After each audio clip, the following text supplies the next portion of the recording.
أعوذ بالله من الشيطان الرجيم. بسم الله الرحمن الرحيم.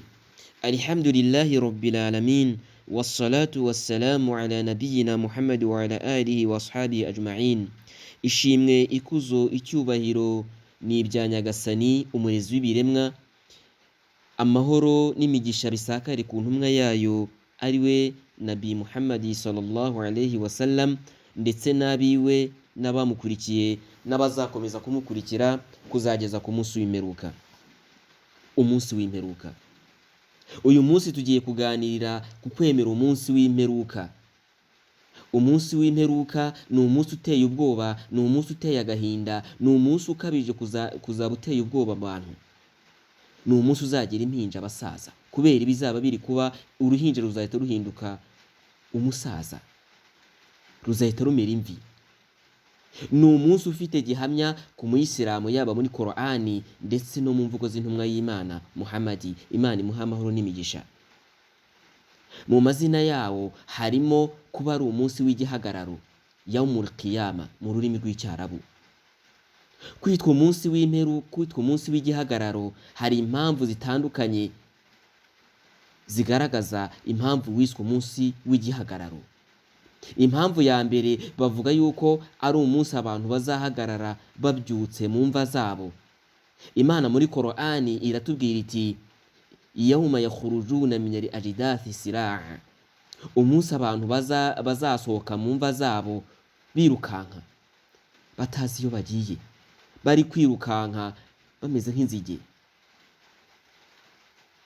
Abandi bati impamvu wiswe umunsi w'igihagararo ni uko abantu bazahagarara imbere y'umuremyi wabo. Ibyo ngibyo nabyo bishimangirwa n'imvugo y'Imana, aho ivuga iti yawma yaqumu an-nasu li rabbil alamin, umunsi abantu bazaba bahagaze imbere y'umuremyi wabo. Mu mvugo iboneka mu gitabo cya Imamu Muslimu ivuga ko hari abantu ibyuya byabo bizaba bigera ku ntugu zabo, mu majosi yabo. Nanone mu mvugo iboneka mu gitabo cya Ahmed, imvuga yakiriwe n'umusangirangendo witwa Abi Sa'id al-Khudri, intumwa y'Imana yaravuze iti yawma kana miqdaruhu 50,000 sana, umunsi ingano yawo izaba ingana n'imyaka 50,000. Twebwe tubara hano kuri ino si.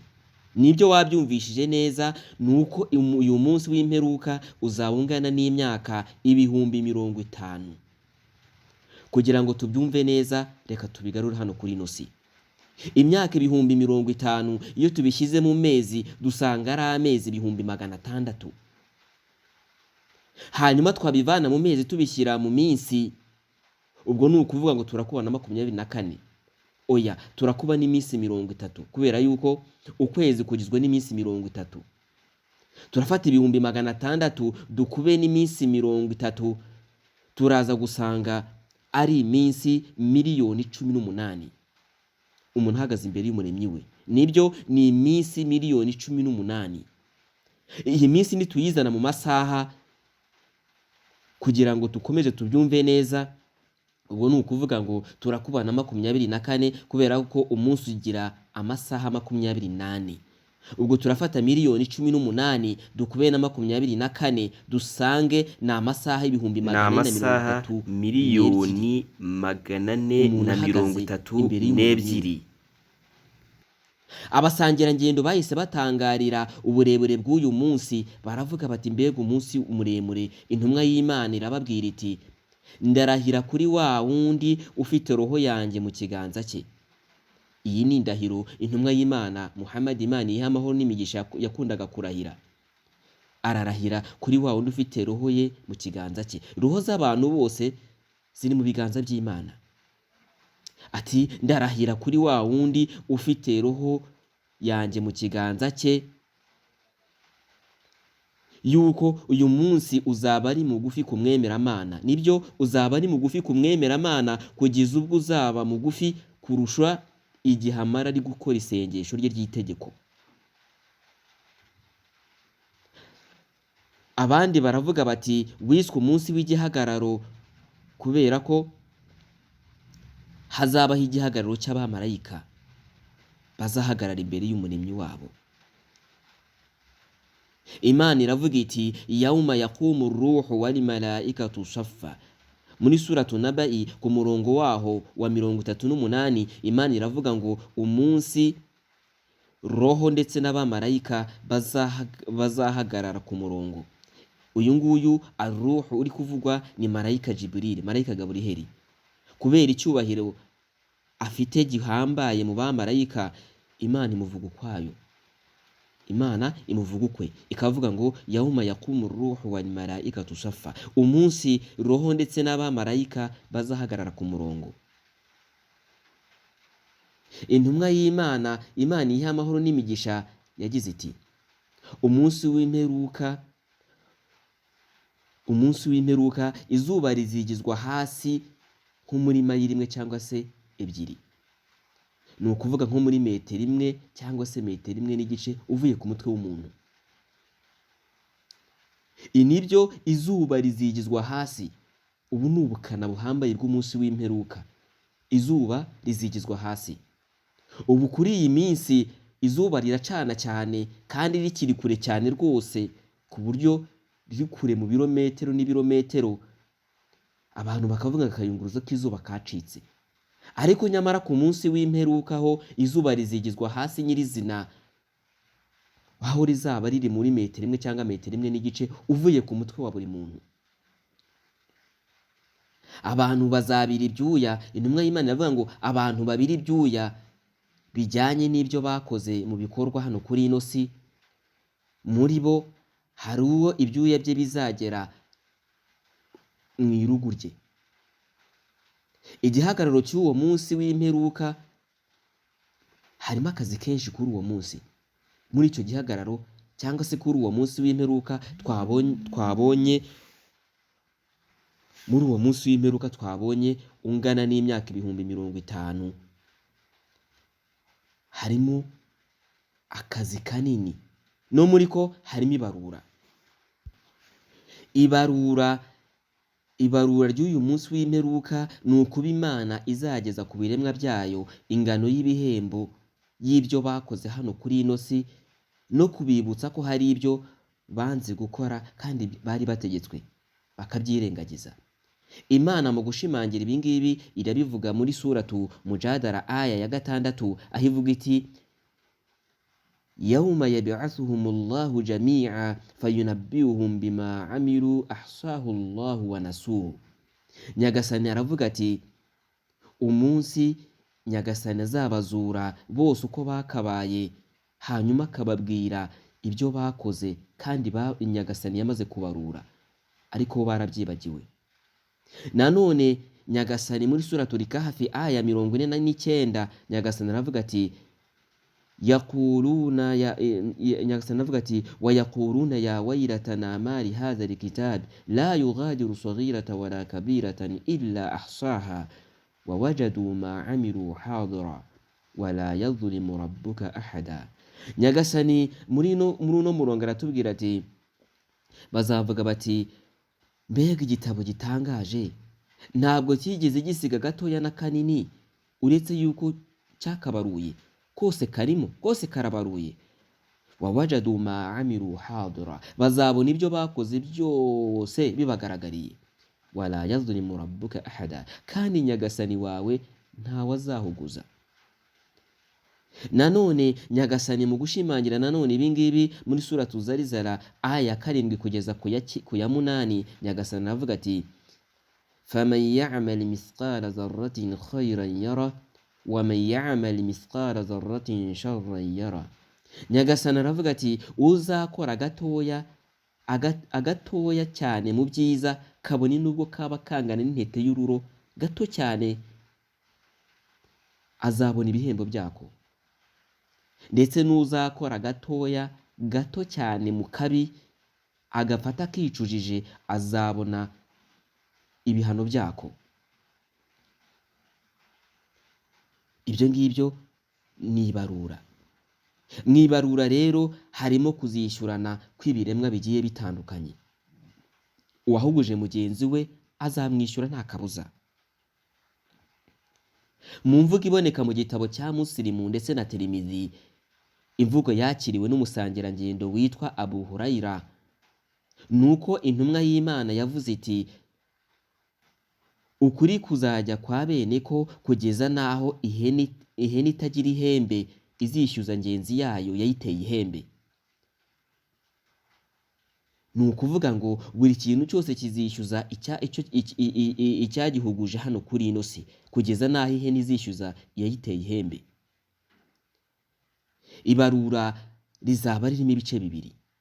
Hari ibarura rizaba ryoroshye, hari n'ibarura rizaba rikomeye.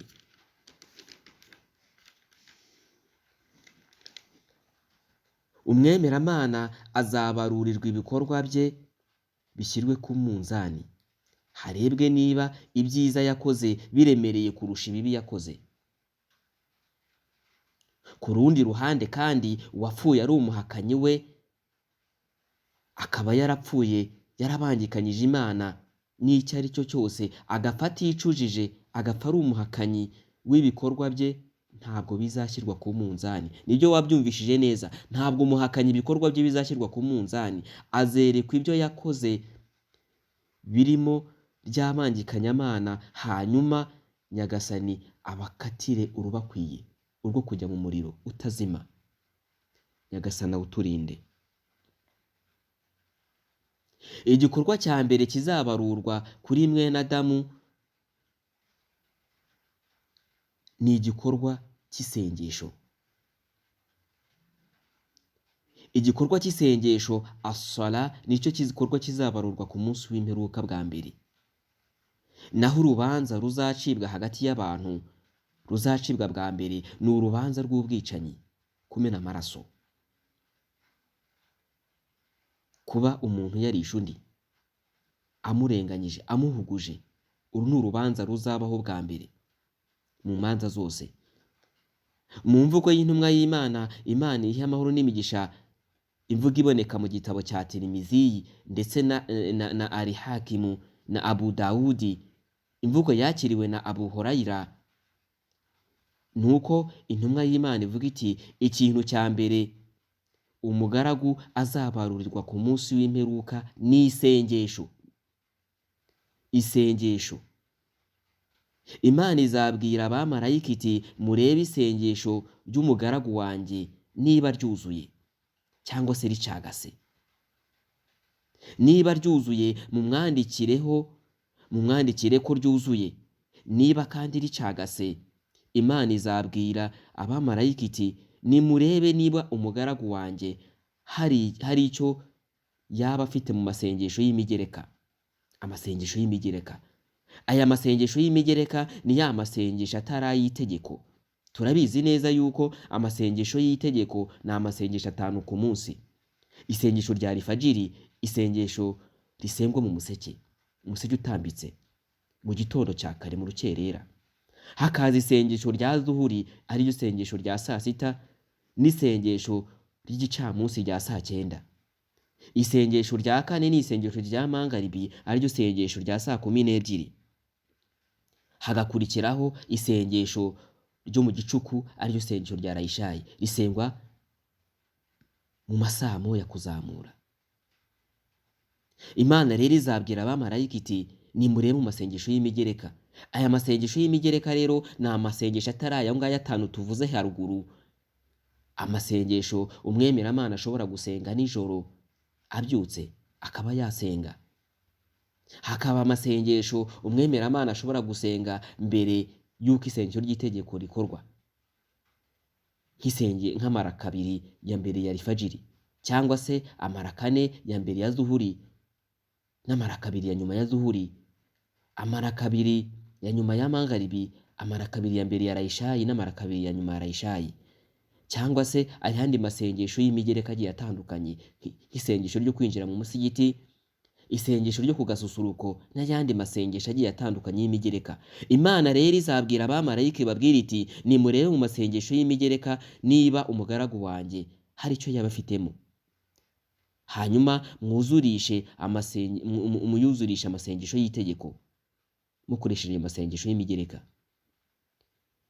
Nibaramuka rero basanze aya masengesho yuzuye cyangwa se yuzurishijwe n'ariya masengesho y'imigereka n'ibindi bikorwa bizakurikiraho bibarurwe. Ni ukuvuga ngo uwo isengesho rye bazasanga ryuzuye azaba abonye itike yo kubarurirwa ibindi bikorwa, kandi abatangiye kugira icyizere cy'uko ibarura rye rigiye kumworohera. Ubutaha tuzaganira ku itangwa ry'ibitabo. Ibitabo ni iki? Ibitabo bizatangwa gute? Bizahabwa abandi? Bizahererwa he? Umuntu azabyakirira hehe? Ese bizaba birimo iki? Ariko nyamara haruguru twarebye yuko umuntu azavuga ati iki gitabo kiratangaje, ntabwo kigeze gisega gatoya na kanini, kubera yuko azasanga ibikorwa bye byose yakoze bibaruye. Ubutaha rero tuzaganira kuri ibi bitabo, uburyo bizatangwa n'ibizaba birimo.